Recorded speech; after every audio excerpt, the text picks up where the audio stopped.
She wanna rub on my body, but she know that I got a bitch. She don't really care, she fucking for fun. She told me that she want a kid. I told her bitch no, I just wanna fuck. Then I'm leaving, can't stay.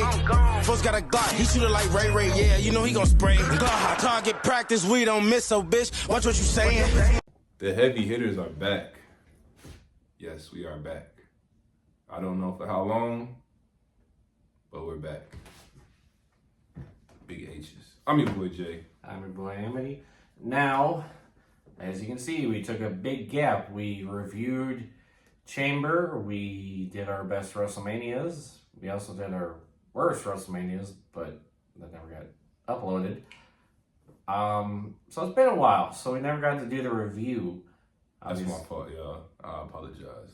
Obviously, it's way too late now to do the review since we're almost basically at the end of March. But there is one big talking point that came out of Elimination Chamber. Besides Jade Cargill making her return. I did it for you. I did it for us. I did it for The Rock. No, that's crazy. We had Bianca make her return in a big way by blindsiding Naomi and leaving. Jade. That's what I said. You said Bianca. Oh. Jade blindsiding Naomi. Sorry. I got all that confused. We had Randy Orton coming back. And we had arguably what was the most shocking moment of the night. Something a lot of fans were clamoring for. Something a lot of kids were not wanting to happen. Something this man never thought would happen with his childhood idol. The little 9-year-old kid in me died that night. Yes, we are talking about Mr. Hustle, Loyalty, and Respect. Mr. Never Give Up. I feel like, though, with the way he's going, he might have a shirt that says Give Up. A lot of people are joking around with that. But nonetheless, we're talking about the man you can't see, John Cena, going heel for the first time in over 20 years. 20 years. Since 2002. They said he was heel somewhere in between, like, 04 or something like that. Or late 02 or early 03. Around that. When he was the doctor. He was first being the doctor. So it caught me off guard. Now, we went in automatically knowing, and I believe we had discussed this in the Chamber predictions, that The Rock had approached Cody basically saying, I don't want your title. I want you. I want your soul. I want you to be my champion. I want my answer at Elimination Chamber.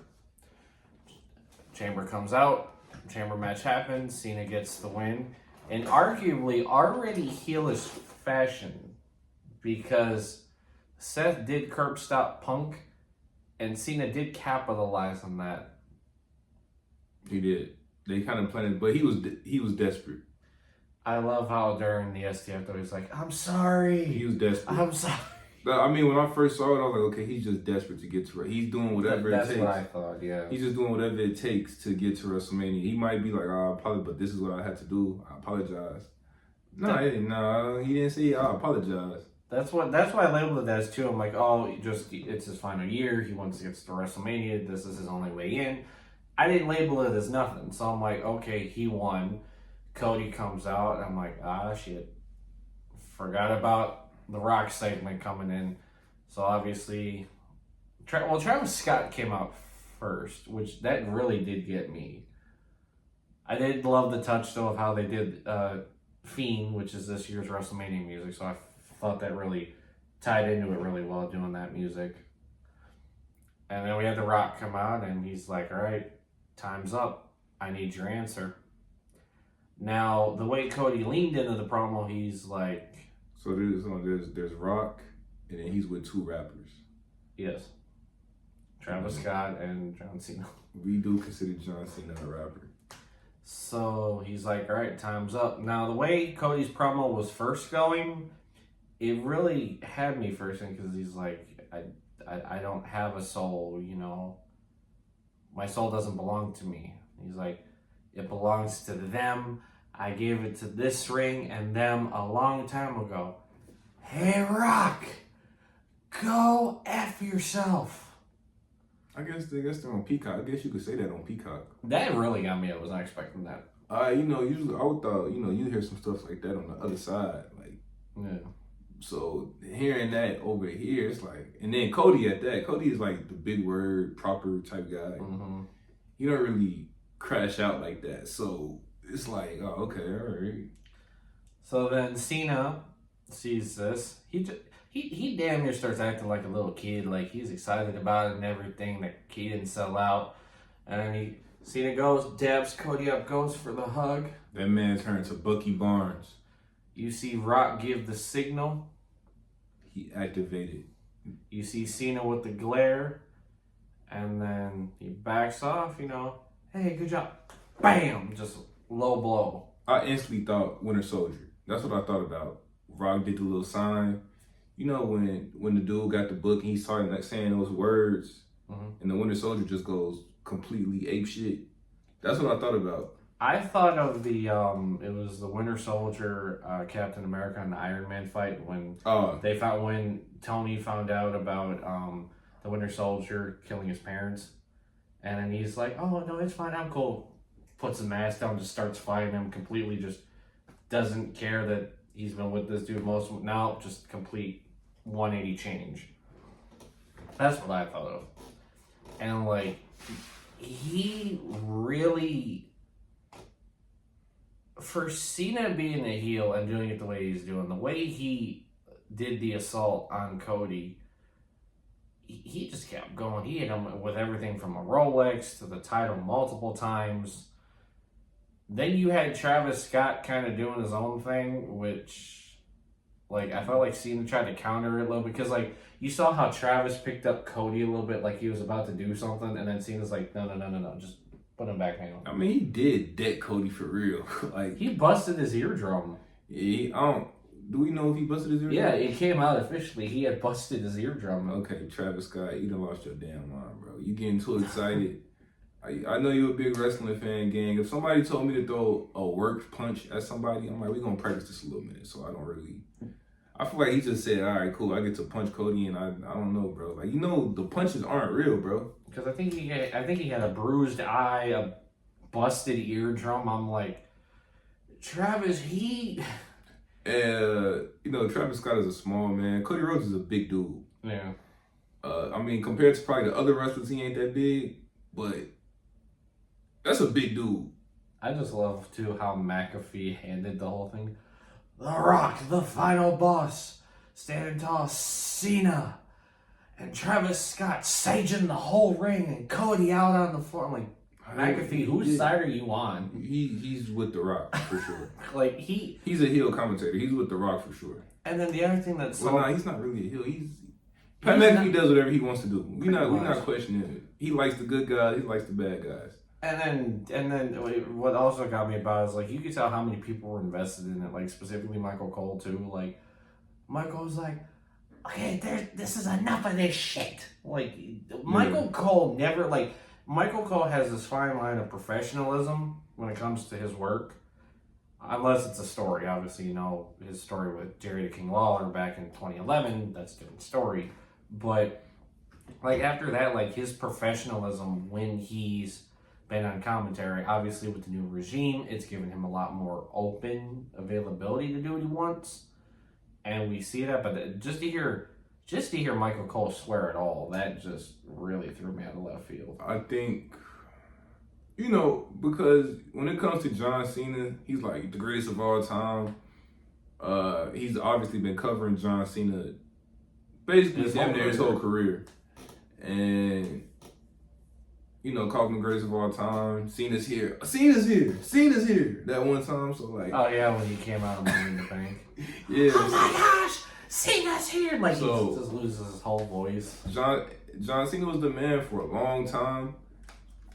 And the one thing that WWE couldn't do when John Cena started winding down was finding that next major babyface. So you could never turn him heel. If you would have turned John Cena heel in this prime, who would he go against?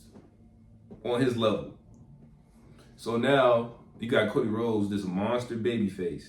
Right, cool. I mean, in 2013, if you had pulled the trigger back then, Daniel Bryan was insanely over at the time too. So you could have pulled the trigger on him then, and Cena even came out in an interview with Chris Van Fleet, which is one of the guys I like to tune into constantly. He was set to turn heel in 2012, believe it or not. He had the whole gear, he had the entrance music, he had all that already done. They just never pulled the trigger on it. They obviously could have done it in 2013. They could have just had Daniel Bryan being that over babyface. They could have pulled a move where Cena was in the Authority if they really wanted to. They could have. I hear you on that though, and not to cut you off. I hear you on that. But when you think about like these great heels, we just take the greatest heel of the modern generation. We could take Roman Reigns for instance. Top level babyface, top level babyface, top level babyface. From Jey Uso to Randy Orton to Brock Lesnar to, for 4 years, Cody Rhodes, all these dudes. And you know, he had top level baby faces. When you look at Cody hasn't had top level heels to go against like that until. Well, me and you for months had been talking about his title reign. Like, his matches outside of Styles wasn't really memorable. I mean, we got the Kevin Owens match. I mean, that story was good, but that's like outside of Styles and Styles and Owens, that was pretty much it. Now we have a good direction and a good feud for him to go with, because it's like, okay, it's basically Cody against like Rock internally, not like having a match, but you know, it's Cody being against Rock wanting Cody to lose, Cena being that corporate guy in the middle, Travis Scott doing whatever the busting man wants to do, busting eardrums, decking people for real.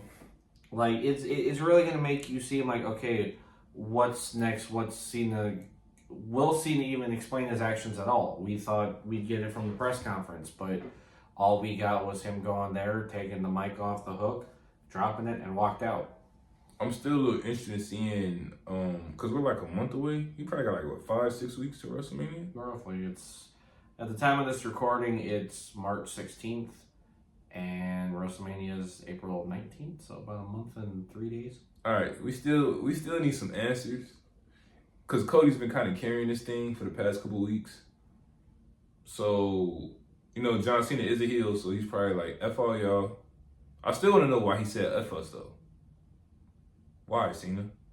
Why? You just killed the little 8-year-old in me. Why? I mean, a lot of the older people did want him to turn heel. I'm not against it. Like I said, if you were gonna turn him heel, you need top level baby faces for him to go against. You got Cody.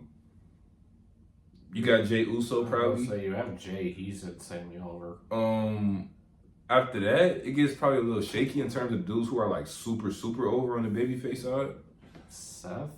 Okay, you got Seth, and dude, I'm still a little iffy on Roman, if Roman is babyface or not. So, which I don't think at all. I think he's still a dirtbag. I feel like Roman's just doing what Roman wants, and that's just the best way I can put it. Because it seems like in his promos, the way he speaks, it's not like a babyface, but it's also not a heel at the same time. It's basically like, I'm here to handle my family business. He's done that. Now it's like, okay, you attacked me at Rumble. This is what you're getting as repercussions. And I mean, we've seen a little bit of that. We saw the match that Seth and Punk had where Roman got involved. He borderline helped Seth win that match, which was just kind of funny in my part. But like, it's one of those, like, he hasn't really spoken on a lot of stuff, so we don't know. But that's getting. I know, that's what I was about to say. We need to get back on track. So the Cena heel turn was great. It's one of the greatest things I've ever seen in my life. It's something I didn't see coming from a mile away. I think I kind of saw Cena winning the Chamber, but I thought it was gonna be like. Yeah, I did too. I thought it was gonna be more like a. Oh, and guess what? He didn't have to do another match afterwards like he did with the last two. Remember 2010 and New Year's Revolution? He had matches right afterwards. Nope. They'd have to compete in a match this time. You're right. So, has he won other chamber matches besides those two? I feel like he's won one more chamber match besides that one. But that's Neither here. No, he was in one, but he lost because he was in the 2016 one where he went in as champ and lost. I thought he won like 3 chambers. Yeah, he won 3: New Year's Revolution 2010, and then obviously in Toronto. So that's 3. Well, they said he 06. And whatever the other ones. It don't matter. But anyway. He competed in 6, but had won 3. Okay. So. Comment down below if we're wrong about that, though. It could be. It could be. But, yeah, I think this will be decent. We still need some answers. Like, we got all the other answers from Elimination Chamber. Depending on when this video is dropped, do we get the answers when he is on Monday Night Raw in Barcelona tomorrow on March 17th? Low key, if y'all want to check the spoilers on that, they probably up already. That or they'll come out very earlier in the day. Like SmackDown, I noticed like for SmackDown, they had the results out for that at like 12 o'clock, like 10, 11 o'clock. Yeah. But so it'll be, the live version will be done. They'll still show the... Right, it's going to be pre-taped. Actually, no, with Netflix, I wonder, are they just going to do it outright? Nah, they won't do that. I don't think Netflix will do that. I think that we will send them the tape and show it like that. So you guys might see it live. I say live because it's on Netflix. Live on Netflix at 7 for those that are in the Barcelona, Spain area that are watching us. Thank you. You guys might see it live tomorrow. Again, this is being recorded as of the 16th. So depending on when this drops, I might be talking about it as it's already happened. I don't know. But it'll be very interesting to see a lot of things. Just, does he explain his actions? Where does he go from here afterwards? Do we see new music? Do we see new gear? Do we see things that a normal John Cena babyface doesn't do? Like, we don't know. We have basically roughly over a month to see where it goes and see if the John Cena heel turn is a success or if it's a major flop. We have no idea. So let me ask you this. Are you going to take the Amity route and you're going to try to, dive into the future? Or you're going to take the J route where you just go on the ride? I'm going to go on the ride. I will say this, though, about the WrestleMania match in itself. This is all I'm going to say. I already know there's going to be shenanigans. I already feel like The Rock's going to try to get involved. Travis Scott, if he's there, might try to get involved. And who knows, maybe we'll find out who this mystery third person is. Because like we had seen at Bad Blood, he had held up 3. In Chamber, he had held up 2. So who's the one? Low key, just to put it out there, I think number 17 is on the way. I think John Cena is desperate. I think 17 will happen. I feel like if he does, whoever this mystery third person is going to be the one that helps him. Like, I feel like that's going to be like the shock factor coming out of WrestleMania. Like, it's basically like Cena's on the cusp of losing, Cody's about to get the win, and then whoever this third guy is blindsides him and helps Cena win. Which obviously means the ref will get knocked out like mid-match and be lifeless over. It's going to be a Roman Reigns match. Alright, comment down below what y'all think. I think I know who the third man is.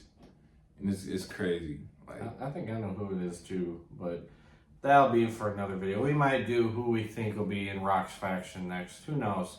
I will say this, look out for our WrestleMania vid. It's not going to be a full-fledged, it's not going to be like a full-fledged predictions thing, but we're kind of basically going to dive into current storylines that are developing as of this time that we could see turning into WrestleMania matches. We could comment on WrestleMania matches that are already taking place at Mania. So just be on the lookout for that. we did it for y'all. We did it for us. And we did it for The Rock. No, we did it for the people. And the people. Like I said, our third boy Morrow should be back sometime next month, hopefully. I will be at WrestleMania, so You know what's crazy? I had plans to go, and then, they told me I couldn't sell my kidney. So I was like, well, I ain't going to WrestleMania this year. I feel like I could have got some good money for that too. You know how healthy my kidneys are? Well, like I said, the way prices are, and we'll get into this off camera, but the way prices are, you might be able to. The prices are not as bad as what I thought they were going to be. Legitimately, this WrestleMania trip is not as expensive as I thought it was going to be, which I'm very happy for. So who knows? There might be a chance. Our boy Marlo's talking about going with one of his friends, whether or not he actually goes or not, I don't know. Well, we won't find that out till later. But who knows? Maybe we'll all be down there. I know I'm going. I already started paying for some of my stuff, so I'm already going. So maybe you see us down there. Maybe we'll do a video down there if we all go. Who knows? Who knows, man? In the world of wrestling, anything's possible. You got anything else to say, bro? I did it for The Rock, and I got the adrenaline in my soul to record some more videos. So I'm your boy Amity. I'm your boy Jen. We out.